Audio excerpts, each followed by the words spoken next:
Lisa loved her job at the City Museum more than anything else in the world. Every morning when she walked through those big glass doors, she felt excited about the day ahead. She had been working there for 3 years now, and people always said she was the best tour guide they had ever met. The museum was filled with amazing things: old dinosaur bones, colorful butterflies, and her favorite section about wild animals from around the world.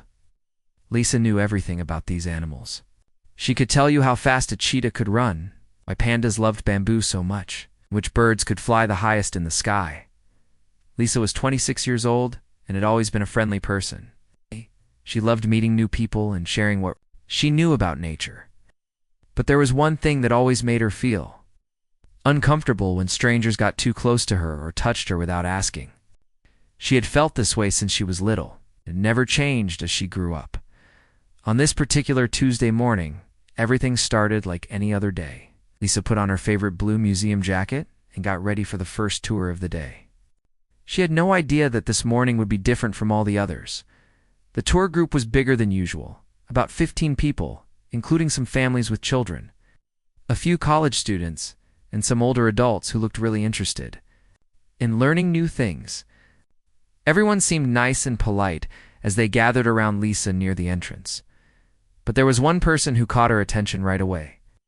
He was a man who looked to be around 40 years old, wearing an expensive-looking suit and carrying a leather notebook. What made Lisa notice him was not his clothes or his notebook, it was the way he was looking at her. While everyone else in the SHO was looking at the big welcome sign or talking quietly with their friends, this man kept staring directly at Lisa, not in a curious way like people usually do when they want to learn something, but in a way that made her feel like she was being watched too closely. Lisa tried to ignore the uncomfortable feeling, started her tour like she always did. She smiled at everyone and began talking about the museum's history and all the wonderful things they would see today. As she spoke, she noticed that most people in the group were looking at the displays and listening carefully to what she was saying, but the man in the suit was different. He kept moving closer to where Lisa was standing. At first, she thought maybe he just wanted to hear better, so she didn't say anything. But then she realized he wasn't really listening to her words at all. He was just watching her face and the way she moved her hands when she talked. When the group moved to the first exhibit about ocean animals, Lisa stood in her usual spot where everyone could see and hear her clearly. She loved this part of the tour because she got to tell people about whales and dolphins and all the amazing things they could do underwater. As she was explaining how dolphins talk to each other, she felt someone standing very close behind her. When she turned around, it was the man in the suit. He was so close that she could smell his cologne, which was way too strong and made her nose feel funny. Lisa politely stepped to the side and continued talking about the dolphins. But within a few minutes, the man had moved close to her again. This time, when she was pointing at a picture of a whale, she felt his arm brush against hers. Might have been an accident, but something about it didn't feel right to Lisa. She moved away again, this time more obviously, and kept talking to the group. Most of the other people were really enjoying learning about the ocean animals and asking good questions about how deep whales can dive and what they like to eat. But the man in the suit asked a different kind of question. Instead of asking about the animals, he asked Lisa how long she had been working at the museum and if she enjoyed talking to people all day. His questions weren't bad, but the way he asked them while standing too close made Lisa feel uncomfortable. When it was time to move to the next part of the museum, Lisa made sure to walk in the middle of the group instead of in front, like she usually did. She thought this might help keep some distance between her and the man who was making her feel uneasy. The next stop was Lisa's favorite, the section about animals from Africa. She loved telling people about lions and elephants and giraffes. As she started talking about how elephants take care of their babies, she felt someone touch her shoulder. It was the man in the suit again. He had put his hand on her shoulder and was leaning in close to her ear. He whispered that he was having trouble hearing and asked if she could speak louder. But Lisa knew this wasn't true because she always spoke clearly and everyone else could hear her just fine. Lisa politely asked him to step back so everyone in the group could see the display better. The man smiled and moved back, but only a little bit. Lisa noticed that his smile didn't look friendly. It looked like he was enjoying making her uncomfortable as the tour continued. The same thing kept happening. Every time Lisa stopped to explain something interesting, the man would find a way to get close to her or ask her personal questions that had nothing to do with the museum exhibits. The other people in the group started to notice too.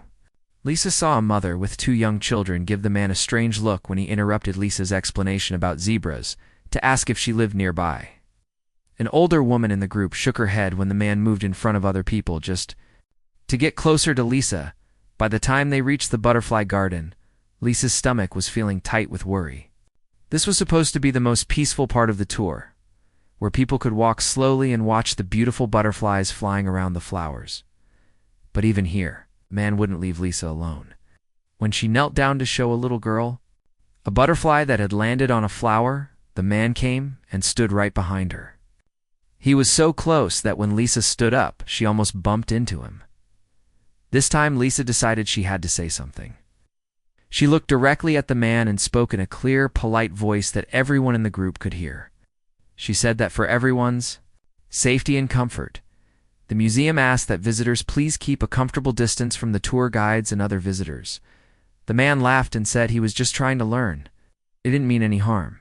But Lisa noticed that he didn't apologize or promise to give her more space. Instead, he just kept smiling that uncomfortable smile. As the tour was ending and people were starting to leave, the man approached Lisa one more time. He told her that he had really enjoyed the tour and would definitely be coming back soon. He asked if she worked at the museum every day and what time her tours usually started. Lisa gave him the basic information that she would give to any visitor. She made it sure not to share details about her schedule. Something deep inside her was telling her to be careful with this person.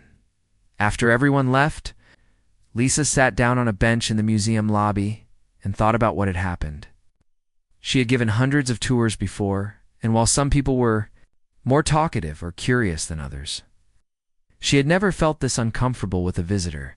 She decided to write down what had happened in her notebook, the date, the time, and exactly what the man had done that made her feel uneasy. She wasn't sure if she would need this information later, but her instincts told her it was important to remember everything clearly. As Lisa walked home that evening, she couldn't shake the feeling that this wouldn't be the last time she saw the man in the expensive suit. Something about the way he had looked at her and asked about her schedule made her think he would be back. She had no idea how right she was, or how much her life was about to change because of one person who didn't understand that looking was one thing, but crossing someone's personal boundaries was something completely different. Lisa thought maybe she would never see the man in the expensive suit again. She hoped that Tuesday would be the last time she had to deal with his uncomfortable behavior. But life doesn't always go the way we hope it will. 3 days later, on Friday afternoon, Lisa was setting up for her regular 2 o'clock tours when she saw a familiar figure walking through the museum entrance. Her heart sank when she recognized the same man, wearing another expensive suit and carrying the same leather notebook. This time, he walked directly to where Lisa was standing near the information desk. He smiled that same uncomfortable smile and told her how much he had enjoyed her tours earlier that week. He said he had been thinking about all the interesting facts she had shared about the animals. Lisa tried to stay professional and polite. She thanked him for coming back and asked if he would like to join today's group tour, but the man shook his head and said something that made Lisa's stomach feel tight with worry. He told her that he was working on a special research project about wildlife conservation and wondered if the museum offered private tours for serious researchers. He explained that he would pay extra money for a personal guide who could give him detailed information without other people interrupting with basic questions. Lisa had never given a private tour before. The museum sometimes offered them for important visitors or school groups, but it wasn't something she usually did. She told the man that he would need to speak with her supervisor about arranging something like that. The man's eyes lit up when Lisa mentioned her supervisor. He asked where he could find this person and seemed very eager to make the arrangements. Lisa pointed him toward the administrative offices and watched as he walked away with confident steps. About an hour later, Lisa's supervisor, Mrs. Peterson, came to find her. Mrs. Peterson was a woman in her 50s who had worked at the museum for over 20 years. She was usually very careful about museum policies and procedures. Mrs. Peterson told Lisa that she had just met with a very interesting gentleman who wanted to arrange private educational sessions. She explained that the man had shown her his business card and told her about his research project. He had also mentioned that he might be interested in making a donation to the museum. He was impressed with their educational programs. Lisa's heart started beating faster when she realized Mrs. Peterson was talking about the same man who had made her so uncomfortable. She tried to explain to her supervisor that something about this visitor didn't feel right to her, but Mrs. Peterson seemed more interested in the possibility of getting a donation than in Lisa's concerns. She told Lisa that the museum always needed more funding for their educational programs, and that private tours were a good way to build relationships with potential supporters. Lisa tried to be more specific about what had worried her during the Tuesday tour. She explained how the man had stood too close to her, touched her shoulder without permission, and asked personal questions that weren't related to the museum exhibits. Mrs. Peterson listened, but Lisa could tell she wasn't taking the concerns seriously. She told Lisa that some visitors were just more enthusiastic about learning than others, and that the man had seemed very polite and professional during their meeting. The private tour was scheduled for the following Tuesday morning at 10 o'clock. When the museum would be less crowded, Mrs. Peterson told Lisa to prepare extra information about wildlife conservation and to make sure she gave their potential donor a memorable experience. Lisa spent the weekend feeling worried about the upcoming private tour. She talked to her roommate and her sister about the situation, and both of them told her to trust her instincts. But she also knew that she needed her job and didn't want to disappoint her supervisor.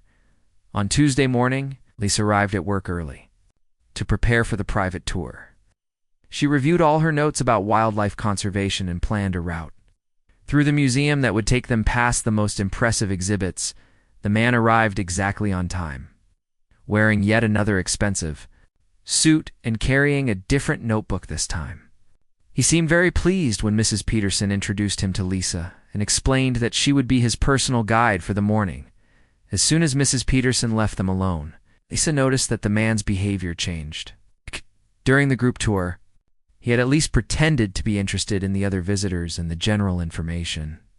But now, with just the two of them, he seemed more focused on Lisa herself than on anything she was trying to teach him. They started in the dinosaur section, where Lisa began explaining about different types of fossils and how scientists learn about ancient animals. The man stood closer to her than he had during the group tour, and Lisa found herself constantly moving to maintain some distance between them. When Lisa was showing him a model of a Tyrannosaurus Rex, the man moved to stand right behind her. He put his hand on her back, claiming he needed to lean in to see the small details she was pointing out. Lisa stepped away and suggested they move to a different angle, where the lighting was better, but the man didn't seem to get the message. Throughout the morning, he kept finding excuses to get close to Lisa or to make physical contact. When she was explaining about pterodactyl wings, he placed his hand on her arm while asking a question. When they were looking at a display about ancient ocean creatures, he stood so close that Lisa could feel his breath on her neck. Lisa tried different strategies to maintain appropriate distance. She positioned herself on the opposite side of display cases, used pointing sticks to indicate details instead of getting close to exhibits, and kept moving throughout her explanations instead of standing in one place. But the man seemed to see her discomfort as some kind of game. Every time she moved away, he found a new excuse to get closer. He asked her to repeat information because he claimed he couldn't hear her clearly. He requested that she show him details on exhibits that required them to stand very close together. The worst part was that his questions weren't really about wildlife conservation at all. He kept asking Lisa personal questions about how long she had worked at the museum, whether she enjoyed her job, if she had studied animals in college, and what she liked to do when she wasn't working. Lisa tried to redirect the conversation back to the exhibits, but the man seemed more interested in learning about her than about the animals she was supposed to be teaching him about. He made comments about how dedicated she seemed to her work and how much he enjoyed listening to her voice. When they reached the butterfly garden, the same place where Lisa had felt most uncomfortable during the previous tour, the man's behavior became even more inappropriate. He suggested they sit on one of the benches so he could take notes about what she was telling him. As Lisa was explaining about butterfly migration patterns, the man moved closer to her on the bench. He put his arm along the back of the seat, not quite touching her, but close enough to make her feel trapped. When a beautiful blue butterfly landed on a flower near them, he leaned across Lisa to point at it, pressing against her shoulder in the process. Lisa stood up immediately and suggested they continue walking through the garden. But the man seemed to enjoy making her uncomfortable. He made a comment about how she seemed nervous and asked if everything was okay. This was the moment when Lisa realized that her discomfort wasn't accidental. The man knew exactly what he was doing, and he was enjoying the fact that she couldn't do anything about it without seeming rude or unprofessional. As the tour was ending, the man told Lisa how much he had enjoyed their private session, said the information had been very valuable for his research, and asked if they could schedule another private tour for the following week. Lisa told him that he would need to speak with Mrs. Peterson about scheduling future tours, but the man smiled and said he hoped it would be Lisa who guided him again, because she was such an excellent teacher. After the man left, Lisa sat in the museum's staff break room and wrote down everything that had happened during the private tour. Her notebook was starting to fill up with dates, times, and detailed descriptions of the man's inappropriate behavior. She realized that the situation was getting worse, not better. During the group tour, the man had at least tried to hide his behavior from other people.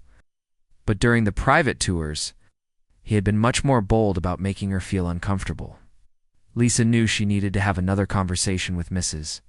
Peterson, but she wasn't sure how to make her supervisor understand that this wasn't just about an enthusiastic visitor. This was about someone who was deliberately crossing boundaries and making her feel unsafe at work. As she walked home that evening, Lisa couldn't shake the feeling that the man would be back again soon. She was starting to worry about what might happen if no one else understood how serious the situation was becoming. Lisa had been dreading this moment for weeks. Every time she walked into work, she wondered if today would be the day the man in the expensive suit would cross a line that she couldn't ignore anymore. Unfortunately, that day came sooner than she had hoped. It was a bright Thursday morning, and Lisa was getting ready for one of her favorite types of tours.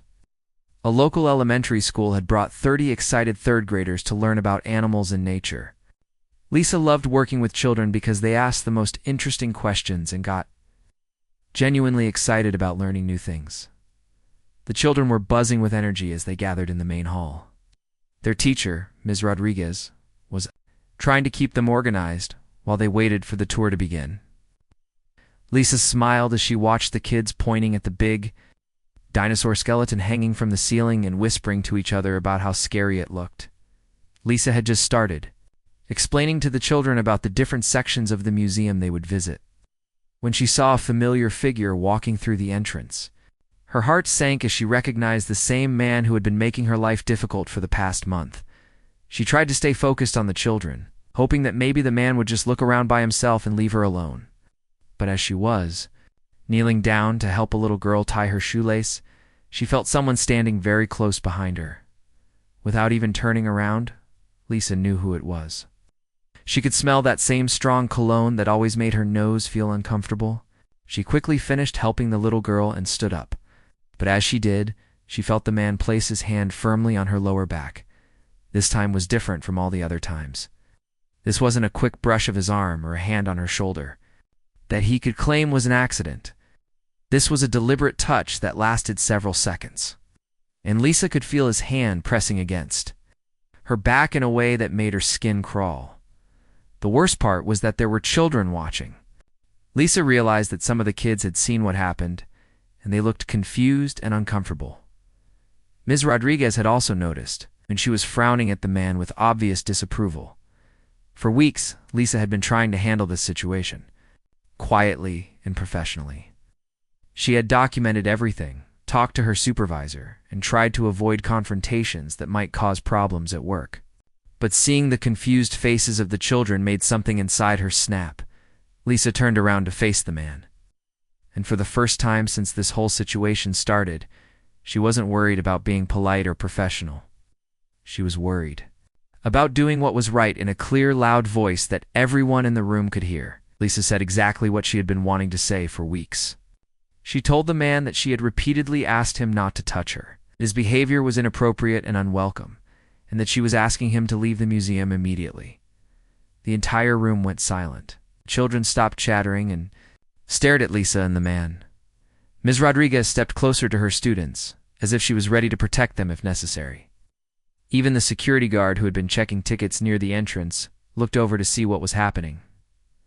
The man's face turned red, and Lisa could see that he was angry about being called out in front of so many people. He tried to make Lisa look like she was overreacting, claiming that he had barely touched her, and that she was causing a scene over nothing. But Lisa wasn't backing down this time. She had spent too many weeks feeling uncomfortable and unsafe. At her own workplace, she had tried handling this quietly, and it hadn't worked. Now she was going to handle it publicly, and she didn't care who was watching. She walked directly to the security desk, the man following behind her and continuing to argue that she was being unreasonable. Lisa could hear him telling anyone who would listen that he was a regular visitor who had never done anything wrong. The head of security, Mr. Thompson, had worked at the museum for 15 years and had seen all kinds of difficult situations. He listened carefully as Lisa explained what had been happening over the past month. She showed him her notebook with all the dates and details she had been recording. Mr. Thompson also spoke with Ms. Rodriguez, confirmed that she had seen the man touch Lisa inappropriately while she was working with the children. Several other staff members who had witnessed previous incidents also came forward to support Lisa's account. The man continued to insist that he had done nothing wrong, that Lisa was exaggerating the situation. He mentioned that he had been considering making a large donation to the museum and that he was disappointed by the unprofessional treatment he was receiving. But Mr. Thompson had dealt with people like this before, told the man that regardless of his intentions or his potential contributions to the museum, inappropriate behavior towards staff members would not be tolerated. He officially banned the man from the museum grounds and informed him that if he returned, he would be arrested for trespassing. The man's reaction was swift and angry. He told Mr. Thompson that he would be hearing from his lawyer and that the museum would regret treating a potential donor so poorly. He stormed out of the building, but not before making it clear that this wasn't over. After the man left, Lisa tried to continue with the school tour, but her hands were shaking and she felt emotionally drained. Ms. Rodriguez was very understanding and suggested that maybe another staff member could take over the tour so Lisa could have some time to recover. But the children surprised Lisa with their reaction. One little boy raised his hand and told Lisa that she had been very brave to stand up to the scary man. A little girl said that her mom had taught her that no one should touch her if she didn't want them to, that Lisa had done the right thing. Their innocent support made Lisa feel better, but she knew that the real consequences of her decision were just beginning. Within hours of the incident, a man had called the museum's main office and filed a formal complaint against Lisa. He claimed that she had been hostile and unprofessional, that she had embarrassed him in front of children and other visitors, and that her behavior had created an unwelcoming environment for museum patrons. He threatened to take legal action against both Lisa and the museum. The man also revealed information that made Lisa's stomach drop. He wasn't just any regular visitor. He was a partner at one of the city's most prestigious law firms. He had connections with several members of the museum's board of directors, and he had been serious about making a substantial donation. By the end of the day, Lisa had been called into meetings with the museum director, the human resources manager, and the museum's legal counsel. Everyone wanted to know exactly what had happened and whether there might be a way to resolve the situation without legal complications. Lisa found herself in the uncomfortable position of having to defend her right to feel safe at work. She was asked whether she might have misunderstood the man's intentions, whether his behavior could have been interpreted differently, whether there might be room for compromise. The most frustrating part was that several people seemed more concerned about the potential lawsuit and the lost donation than about the fact that Lisa had been dealing with inappropriate behavior for weeks. She realized that her decision to stand up for herself had created problems that went far beyond her personal situation. As Lisa drove home that evening, she felt a mixture of relief and anxiety. She was glad that she had finally stood up to the man who had been making her life miserable, but she was worried about what would happen next. She had no idea that her decision to enforce consequences for inappropriate behavior would end up affecting not just her own life, but the lives of several other people who worked at the museum. The one thing she did know was that she had made the right choice. No job was worth feeling unsafe and uncomfortable every day, and no amount of money was worth allowing someone to treat her with disrespect. Whatever happened next, Lisa knew she could face it with the knowledge that she had stood up for herself when it mattered most. The days following Lisa's confrontation with the inappropriate visitor felt like the longest week of her life. What she had hoped would be the end of her problems turned out to be just the beginning of a much bigger battle. On Friday morning, Lisa was called into a meeting with the museum's board of directors. She had never been in the fancy conference room on the top floor of the building before. The room had a long wooden table, expensive chairs, and paintings of the museum's founders. Hanging on the walls, sitting around the table, were 5 serious-looking people in business suits. Lisa recognized Dr. Williams, the museum director, but the other 4 were strangers to her. They introduced themselves as board members, but their names and titles blurred together in Lisa's nervous mind. Dr. Williams explained that they had received a formal complaint from the visitor Lisa had asked to leave the museum. The complaint was much more detailed than Lisa had expected, and it painted a very different picture of what had happened. According to the complaint, Lisa had been hostile and unprofessional from the very first tour. The man claimed that she had deliberately made him feel unwelcome because she didn't like his questions about wildlife conservation. He said that she had embarrassed him in front of children and other visitors without any valid reason. But the part that made Lisa's heart sink was what came next. The man wasn't just any regular visitor who might make a small donation. He was planning to contribute $2.5 million to the museum's educational programs. This money would have funded new exhibits, educational materials, and possibly even new jobs for people like Lisa. One of the board members, an older woman with gray hair and a stern expression, asked Lisa to explain her side of the story.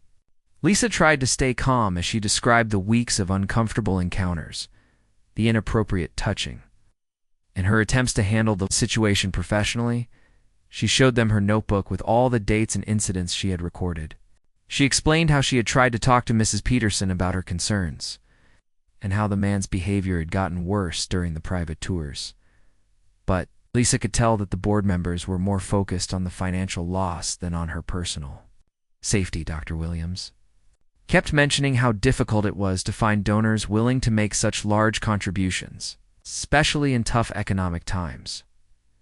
Another board member, a middle-aged man with a serious face, suggested that maybe there had been a misunderstanding. He asked Lisa if it was possible that she had misinterpreted the visitor's friendly behavior as something inappropriate. Lisa felt frustrated and hurt by the suggestion that she couldn't tell the difference between friendly behavior and inappropriate touching. She had been working with the public for 3 years and had never had problems with any other visitors. The meeting continued for over an hour, the board members asking Lisa the same questions in different ways.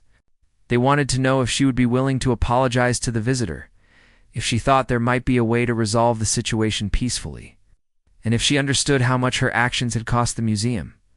Lisa realized that she was being pressured to back down from her complaint in order to save the donation. The board members never said this directly, but their message was clear. They valued the visitor's money more than Lisa's comfort, safety at work. But the situation became even more complicated when Dr. Williams mentioned budget constraints. He explained that the museum was facing financial difficulties and might need to eliminate some positions to cut costs. He didn't say that Lisa's job was in danger, but the implication was obvious. Lisa left the meeting feeling confused and upset. She had done what she thought was right by standing up for herself, but now she was being made to feel like she had caused problems for everyone else. That weekend, Lisa called her sister Amy to talk about what was happening at work. Amy was a teacher at a high school and had dealt with her own workplace challenges over the years. She listened carefully to everything Lisa told her about the meetings, the pressure she was facing. Amy told Lisa something that she hadn't considered before. She suggested that maybe Lisa wasn't the only person at the museum who had experienced inappropriate behavior from visitors or colleagues. She encouraged Lisa to talk to other female employees to see if they had similar stories. On Monday morning, Lisa decided to follow her sister's advice. During her lunch break, she approached Janet, who worked in the museum's gift shop. Janet was a few years older than Lisa and had been working at the museum for about 5 years. When Lisa carefully brought up the topic of difficult visitors, Janet's reaction surprised her. Janet looked around to make sure no one else was listening, then told Lisa that she had her own experiences with inappropriate behavior from museum patrons. Janet explained that there had been several incidents over the years where male visitors had made uncomfortable comments about her appearance, stood too close to her while she was working, or asked her personal questions that had nothing to do with buying souvenirs. But what shocked Lisa most was when Janet told her about the same visitor who had been bothering Lisa. Janet said that about 6 months ago, the same man had come into the gift shop and had made her feel very uncomfortable with his behavior and comments. Janet had reported the incident to her supervisor, but she was told that the man was a potential donor and that she should try to be more understanding of his enthusiasm for the museum. Janet had been so discouraged by this response that she hadn't reported any other incidents since then. Encouraged by Janet's story,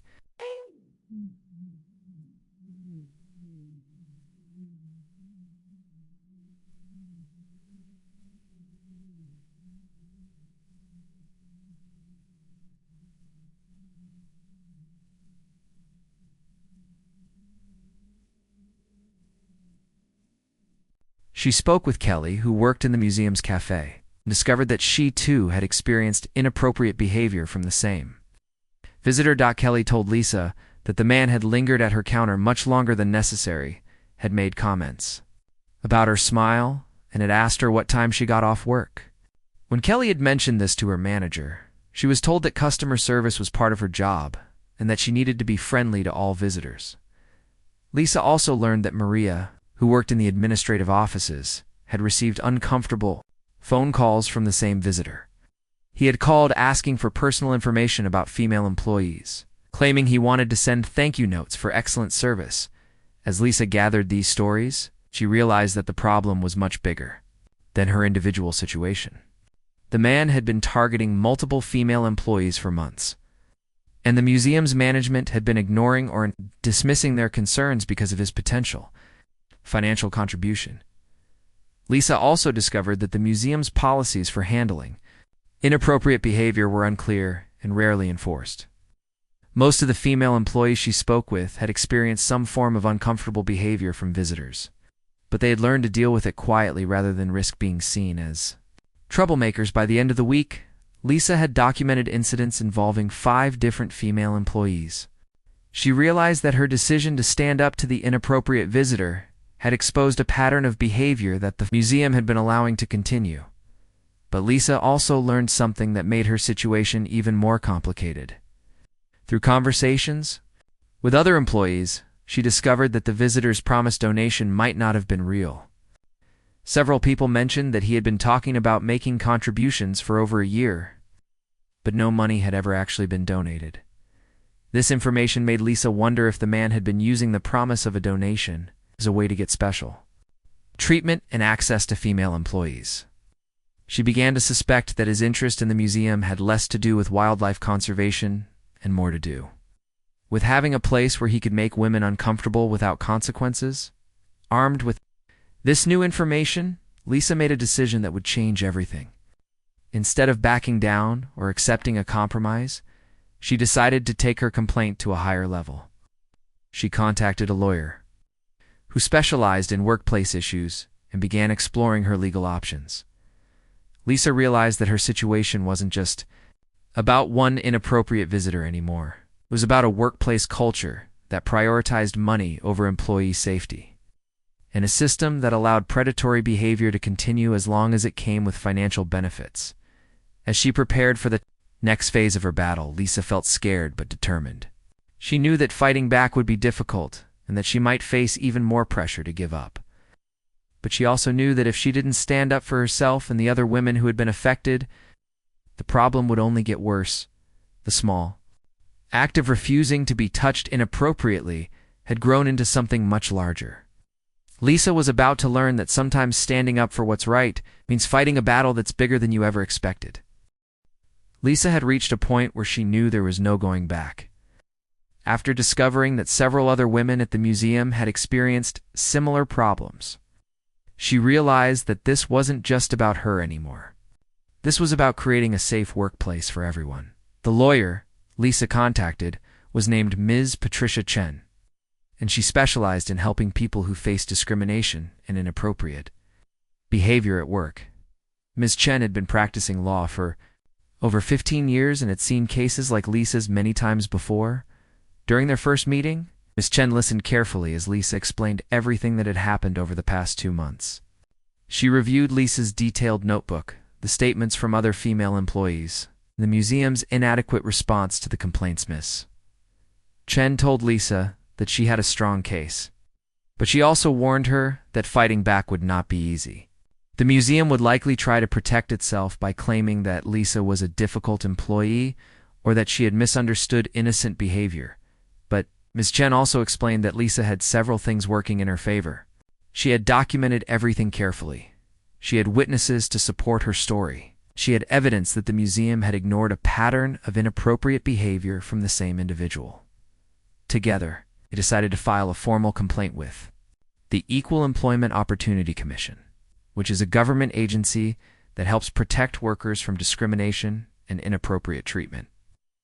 This was a serious legal step that would require the museum to respond officially to Lisa's allegations. While Lisa was preparing her legal case, something unexpected happened that changed everything. A local newspaper reporter named David Kim had been working on a series of articles about inappropriate behavior in workplaces around the city.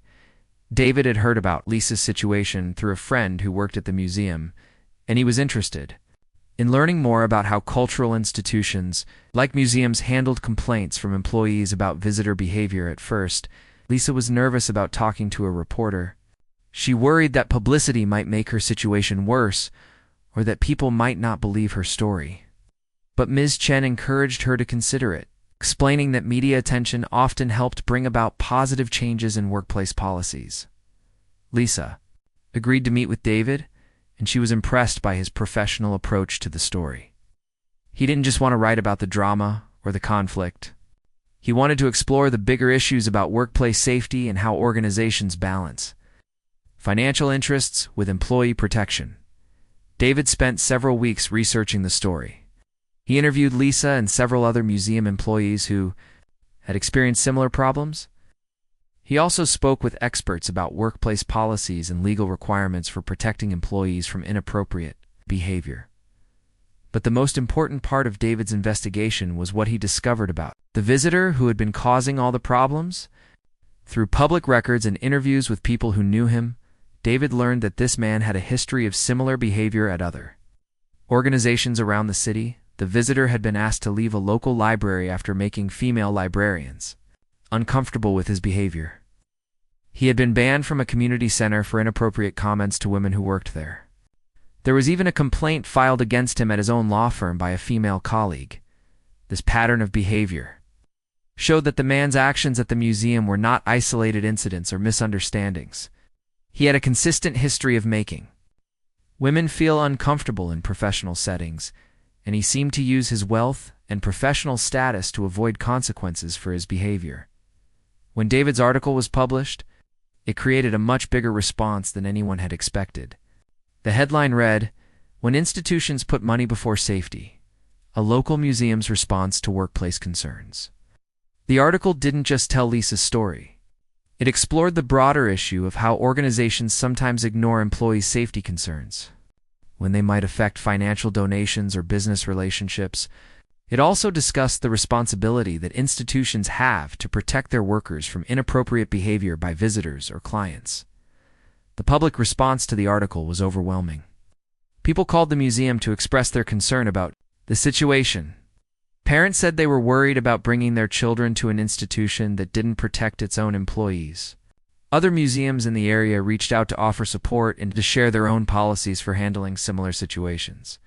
Most importantly, several other women came forward with their own stories about the same visitor. Some had experienced his inappropriate behavior at other museums, libraries, and cultural institutions around the city.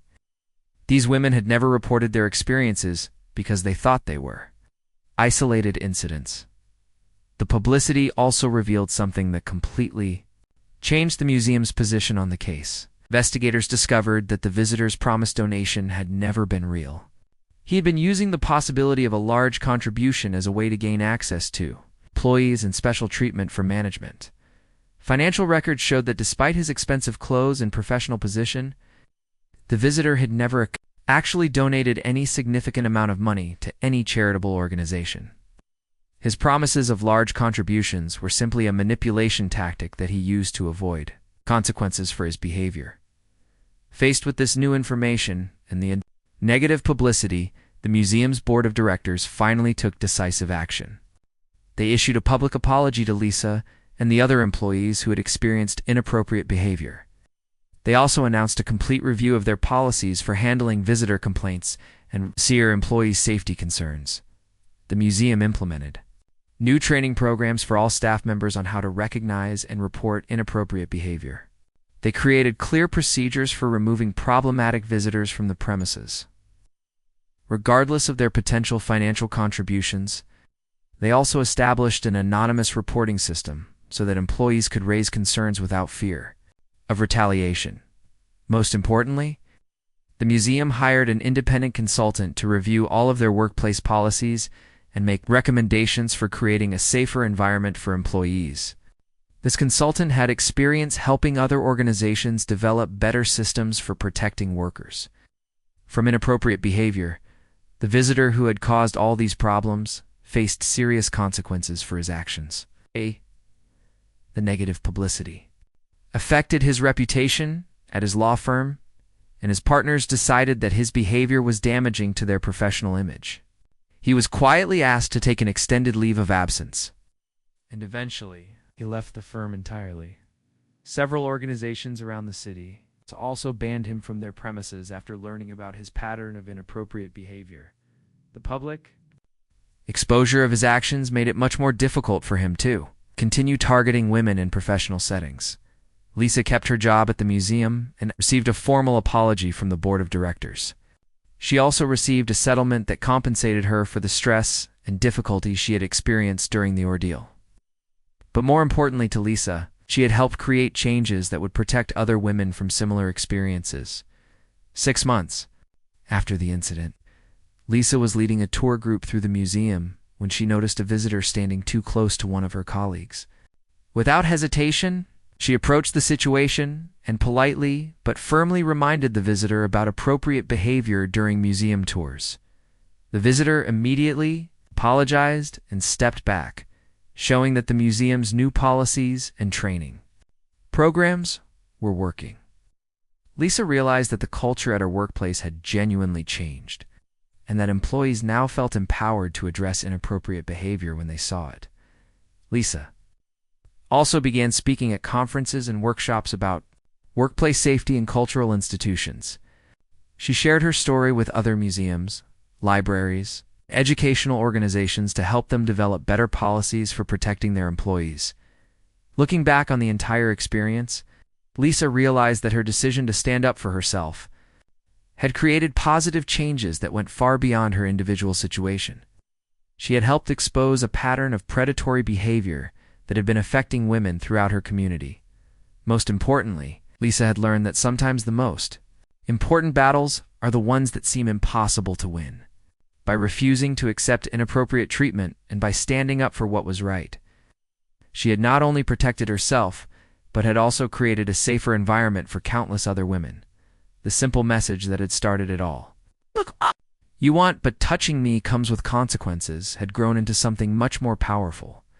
It had become a statement about dignity, respect, and the right of every person to feel safe in their workplace. Lisa's story became an inspiration to other women who were facing similar situations in their own jobs. It showed them that standing up for yourself might be difficult and scary, but it was always worth it in the end. As Lisa continued her work at the museum, she carried with her the knowledge that she had made a real difference in the world. She had proven that one person's courage to enforce boundaries and demand respect could create positive changes that protect and empower others. The consequences she had promised for inappropriate behavior had indeed materialized. But they had grown into something much more significant than anyone could have imagined.